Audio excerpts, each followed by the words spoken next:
Need to replace the battery in your 2017-2024 Buick Encore key fob? It's a simple DIY task that saves you money. Your key fob uses a 3-volt CR2032 coin cell battery. When the battery is low, you might notice reduced range or complete failure to unlock your doors. Grab a small flathead screwdriver and a new CR2032 battery. Work on a non-conductive surface and gently pry open the fob using the screwdriver at the seam.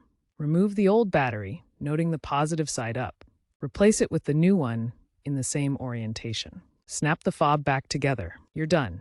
No programming is required. To avoid issues, use quality CR2032 batteries to prevent corrosion in your key fob. For 2023-2024 models, be aware of potential moisture ingress. A little silicone sealant can help protect your fob. While some have tried using CR2450 batteries for longer life, GM advises sticking with CR2032 for warranty reasons. Key fob technology is evolving. Newer models have improved energy efficiency, and smartphone-based key apps are becoming more common.